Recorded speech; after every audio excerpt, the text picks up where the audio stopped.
तो इस सवाल का उत्तर सीधा सा ये है कि जिन लोगों को इस ट्रेड डील की जानकारी बिल्कुल नहीं है, उनको ये लगता है कि इस ट्रेड डील से कृषि क्षेत्र को सिर्फ नुकसान ही होगा। और दूसरे वो लोग हैं जिनको थोड़ी बहुत जानकारी है लेकिन पूरी नहीं, उनको ये लगता है कि इस ट्रेड डील से केवल फायदा ही फायदा होगा। जबकि सच्चाई इन दोनों के कहीं बीच में है। मैं दोनों पक्ष आपको बता रहा हूँ, निर्णय आप लीजिएगा। लेकिन निर्णय लेने से पहले वो लोग जिनको जानकारी कम है, इस पूर्व अवधारणा से बाहर आ जाओ कि भारत अमेरिका के बीच में कृषि व्यापार इस डील के बाद ही शुरू होगा।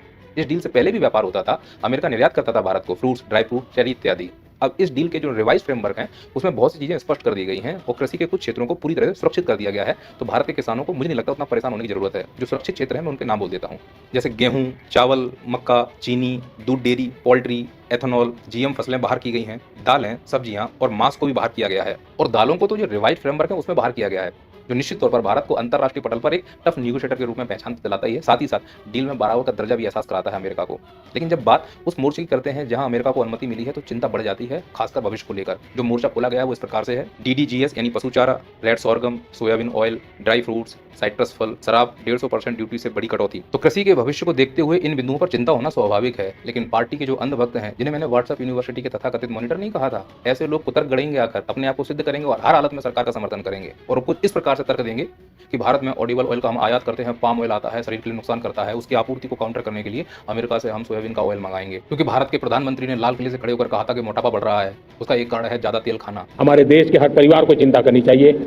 मोटापा हमारे देश के लिए बहुत बड़ा संकट बनता जा रहा है कि जब खाने का तेल घर में आएगा 10% कम ही आएगा।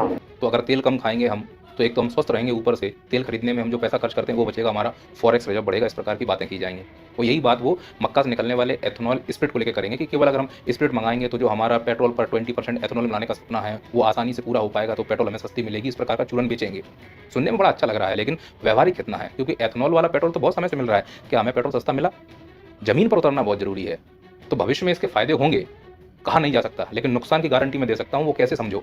पहला तो सोयाबीन ऑयल फैक्ट्रियां जो भारत में बना रही हैं उनको नुकसान होगा। हाँ, उनको फायदा तब हो सकता है जब सरकार उन पर जीएसटी 0% कर दे, क्योंकि आने वाले ऑयल पर टैरिफ 0% होगा और उनका ऑयल हमसे सस्ता होगा, क्योंकि वहाँ पे मास प्रोडक्शन करते हैं और वहाँ की जनसंख्या किसानों की कम है और उनकी जीडीपी बड़ी है, तो वो अपने किसानों को भयंकर तरीके से सब्सिडी देते हैं, तो वो अपना सामान सस्ता बेच सकते हैं, तो उससे बनने वाला प्रोडक्ट भी सस्ता होगा। भारत में आकर हमारा जो सोया ऑयल की फैक्ट्रियां उसको काउंटर नहीं कर पाएंगी, धराशायी हो जाएंगी। दूसरा इंपैक्ट उन फैक्ट्रियों के लिए पड़ेगा जो पोल्ट्री फार्म के लिए सोयाबीन के डीओसी से या राइस के डीडीजीएस से उनके लिए भोजन बनाते हैं। सोचो, अमेरिका का जो मक्का आ रहा है डीडीजीएस के रूप में, जैसे हम चारा कह रहे हैं, अगर वो सस्ता होगा तो फिर डीओसी या राइस का डीडीजीएस कौन खरीदेगा? तो उन फैक्ट्रियों की क्या हालत होगी? क्या सरकार उनको कोई हेल्प करने वाली है? जवाब है नहीं। तो हालत वर्तमान में कैसी होगी? खत्म हो जाएगी। और ये सरकार वैसे भी औद्योगिकरण पर बहुत ध्यान नहीं दे रही है। स्टार्टअप के नाम पर केवल मजाक चल रहा है, मेक इन इंडिया के नाम पर केवल मजाक चल रहा है। स्किल इंडिया में पूरी तरह घोटाला हो रहा है, कागजों में सब कुछ है। इस प्रकार की डील अगर ऐसे हवा में होगी और हमारे यहाँ लोगों को संरक्षित नहीं किया जाएगा तो नुकसान तो होगा, अभी नहीं तो भविष्य में होना ही है।